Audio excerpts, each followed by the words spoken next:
ಬಂಧುಗಳೇ, ಇದೀಗ ಸನ್ಮಾನ್ಯ ಮುಖ್ಯಮಂತ್ರಿಗಳು ಈ ಸಂಚಾರಿ ಘಟಕಗಳಿಗೆ ಹಸಿರು ನಿಶಾನೆಯನ್ನು ತೋರಿಸಿ ಚಾಲನೆಯನ್ನ ನೀಡಲಿದ್ದಾರೆ. Flagging of. ದಯಮಾಡಿ ಮಾಧ್ಯಮ ಸ್ನೇಹಿತರು ಸ್ವಲ್ಪ ಸ್ಥಳಾವಕಾಶವನ್ನು ಮಾಡಿಕೊಡ್ಬೇಕಾಗಿ ವಿನಂತಿ.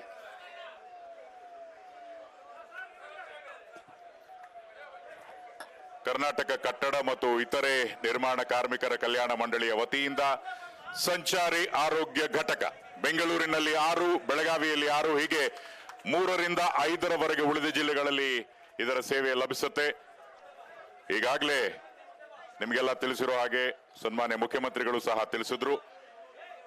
MBBS ಪದವಿ ಹೊಂದಿರುವ ವೈದ್ಯರು, ನರ್ಸ್, ಫಾರ್ಮಸಿಸ್ಟ್, ANM ಪದವಿ ಹೊಂದಿದ ಸಿಬ್ಬಂದಿ ಮತ್ತು ಲ್ಯಾಬ್ ಟೆಕ್ನಿಷಿಯನ್ ಅನ್ನು ಒಳಗೊಂಡಿರತಕ್ಕಂಥ ತಂಡ ಇದರಲ್ಲಿರುತ್ತೆ.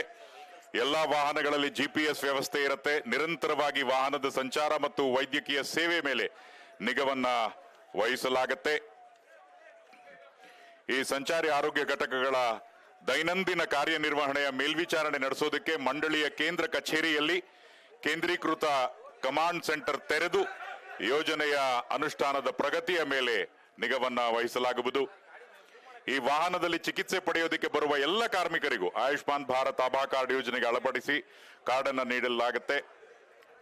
ಈ ಸಂಚಾರಿ ಆರೋಗ್ಯ ಘಟಕಗಳು ಆಯಾ ಜಿಲ್ಲಾ ಎಲ್ಲಾ ತಾಲೂಕಿನ ಗ್ರಾಮ ಮತ್ತು ನಗರ ಪ್ರದೇಶಗಳಲ್ಲಿ ವೈದ್ಯಕೀಯ ಸೇವೆಯನ್ನ ಒದಗಿಸಲಿವೆ. ಅತ್ಯಂತ ಭವ್ಯವಾಗಿ ಸ್ಟೇಟ್ ಆಫ್ ದಿ ಆರ್ಟ್ ಅಂತ ನಾವೇನು ಆಂಗ್ಲ ಭಾಷೆಯಲ್ಲಿ ಹೇಳ್ತೀವಿ, ಆ ರೀತಿಯಾದಂತಹ ನ್ಯೂಸ್ ಫಸ್ಟ್ ನಿರ್ಭೀತಿಯಿಂದ ನಿಮ್ಮ ಪರವಾಗಿ.